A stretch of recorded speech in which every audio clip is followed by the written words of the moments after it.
안녕하세요, 수험생 여러분. 경제학의 모든 것을 파헤치는 짱박사입니다. 오늘은 시험의 단골 출제 파트죠. 바로 이 화폐 금융 정책에 대해서 아주 쉽고 명쾌하게 설명해 드릴게요. 자, 다들 한 번쯤 궁금해 보셨죠?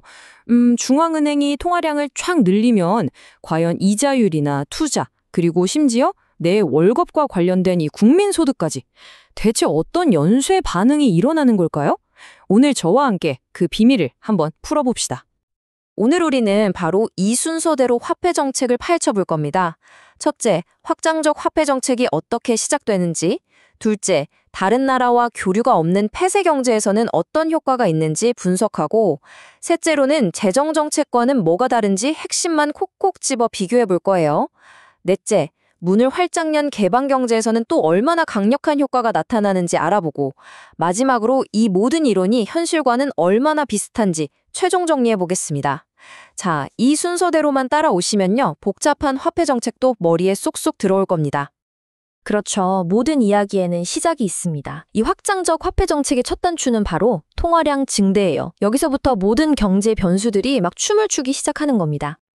자, 여러분, 이 흐름은요, 시험에 정말 자주 나오는 핵심 메커니즘이니까 그냥 통째로 외워두셔야 돼요. 별표 5개. 중앙은행이 돈을 풀면, 즉 통화량이 늘어나면 1단계, 화폐 시장의 균형을 나타내는 LM 곡선이 오른쪽으로 스르륵 이동하고요. 2단계, 그 결과 시장의 이자율이 쾅 하고 떨어집니다. 3단계, 이자율이 싸지니까 기업들은 와, 이때다 하고 돈 빌려서 투자를 늘리겠죠? 4단계, 이게 결국 나라 전체 총수요 증가로 이어지는 겁니다. 5단계, 어때요? 모든 단계가 착착 논리적으로 연결되죠? 자, 이제 첫 번째 시나리오입니다. 만약 우리나라가 다른 나라랑 교류가 전혀 없는 그런 폐쇄 경제라고 한번 가정을 해볼게요. 과연 어떤 일이 벌어지는지 ISLM 모형과 ADAS 모형으로 차근차근 뜯어보겠습니다. 자, 머릿속으로 그래프 한번 그려볼까요? LM 곡선이 오른쪽으로 이동하면서 이자율은 떨어지고 국민소득은 증가하잖아요. 바로 이 효과 때문에 총수요, 즉 AD 곡선도 덩달아서 오른쪽으로 이동하게 됩니다. 바로 이 지점이 모든 변화의 시작점이라고 할 수 있어요. 하지만 여기서 끝이 아닙니다. 총수요가 늘어나니까 당연히 물가가 스물스물 오르기 시작하겠죠? 자, 물가가 오르면 내가 가진 돈의 실제 가치, 그러니까 실질 통화량 n분의 p가 줄어드는 효과가 생겨요. 그래서 아까 오른쪽으로 갔던 LM 곡선이 살짝, 아주 살짝 왼쪽으로 다시 밀려나게 됩니다. 완전히 제자리로 돌아가는 건 아니고 살짝만요. 자, 이 모든 과정을 거친 최종 경과 한번 정리해 보겠습니다. 이 내용은 시험의 단골 출제 포인트니까 각 변수가 어느 방향으로 움직이는지 정확하게 알아두셔야 합니다. 보세요. 국민소득, 소비, 투자, 고용은 모두 증가하고요. 반대로 이자율과 실질임금은 하락합니다. 특히 이자율이 하락해서 투자가 증가한다는 점, 이게 바로 화폐정책 효과의 핵심 중의 핵심입니다. 자, 그럼 맨날 헷갈리는 거 있죠. 정부가 직접 돈을 쓰는 재정 정책이랑 오늘 배운 화폐 정책은 대체 어떤 결정적인 차이가 있을까요? 이 둘의 차이점을 묻는 문제가 바로 단골 출제 포인트입니다. 이 슬라이드에서 딱 하나만 기억하라면 바로 이겁니다. 민간 투자에 미치는 효과가 정반대라는 점. 재정 정책은 정부가 돈을 쓰면서 이자율을 올려요. 그래서 민간 투자를 위축시키는 구축 효과라는 게 생길 수 있습니다. 하지만 화폐 정책은요, 반대로 이자율을 낮춰서 민간 투자를 활성화시키죠. 이 결정적인 차이점 꼭 기억하셔야 합니다.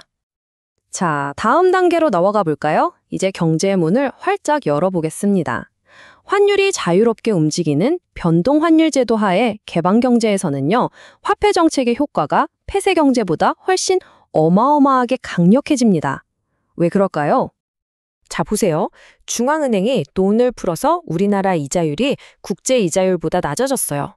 그럼 여러분이 돈 많은 투자자라면 어떻게 하시겠어요? 당연히 이자 조금이라도 더 주는 해외로 돈을 옮기겠죠? 이걸 자본 유출이라고 합니다. 우리나라에서 달러가 쑥쑥 빠져나가니까 원화 가치는 떨어지고, 즉 환율은 오르게 되는 겁니다. 자, 환율이 오르면 어떤 일이 벌어질까요? 우리나라 수출품의 외국 가격이 싸지니까 수출이 늘고 반대로 수입품은 비싸지니까 수입이 줄어들겠죠. 그 결과 순수출이 크게 늘어나고요. 이 순수출 증가는 생산물 시장의 균형을 나타내는 IS 곡선을 오른쪽으로 한 번 더 추가적으로 밀어내는 효과를 가져옵니다. 그래서 국민소득이 폐쇄 경제보다 훨씬 더 크게 증가하게 되는 거죠. 정말 강력하지 않나요? 개방경제 최종 결과입니다. 여기서 가장 큰 특징은요, 국민소득과 물가가 폐쇄 경제보다 더 크게 상승한다는 점, 그리고 이자율은 결국 국제이자율 수준으로 돌아와서 불변이라는 점입니다. 이자율이 변하지 않으니까 투자도 최종적으로는 불변이 되겠죠. 폐쇄 경제와 개방 경제의 결과를 직접 표로 한번 비교해서 정리해보는 것도 아주 좋은 공부 방법이에요. 자, 지금까지 우리가 배운 이론은 화폐 환상이라는 아주 중요한 가정을 바탕으로 하고 있습니다. 이게 뭐냐면 노동자들이 물가 상승을 제대로 인지하지 못한다는 거죠. 과연 이 모형이 현실 데이터와 얼마나 딱 들어맞는지 마지막으로 점검해 봅시다. 이 화폐 환상이란 게 이 모형의 핵심 가정인데요. 쉽게 말하면 이런 거예요. 내 월급이 10% 올랐을 때 물가도 똑같이 10% 올랐다는 사실은 깜빡하고 와, 나 부자 됐다. 이렇게 착각하는 상황을 말하는 거죠. 이 착각 때문에 노동자들이 일을 더 하게 되고 그래서 생산량이 늘어난다고 설명하는 겁니다.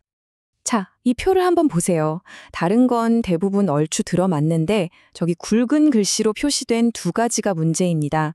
모형은 경기가 좋아질 때 실질임금이 하락, 즉 경기랑 반대로 움직인다고 예측하는데 실제 데이터를 보면 오히려 같이 상승하는 경향을 보여요.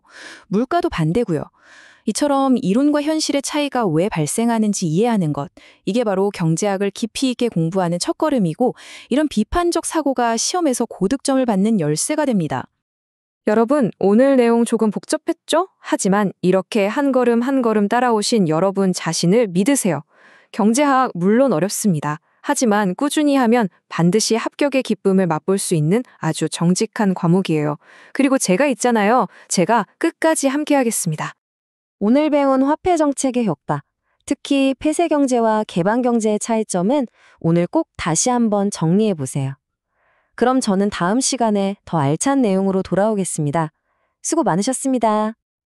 혼자 끙끙 앓지 마세요. 여러분을 위한 공간이 있습니다. 네이버에서 짱박사 경제학 스터디 검색해서 카페로 오세요. 수많은 수험생 동료들과 기존의 Q&A 자료들이 여러분을 기다리고 있습니다. 그리고 무엇보다 능력 있고 친절하신 우리 조교님들과 저 짱박사가 여러분의 모든 질문에 직접 답변해드리고 있으니까요. 언제든지 찾아와 주세요. 기다리고 있겠습니다. 화이팅!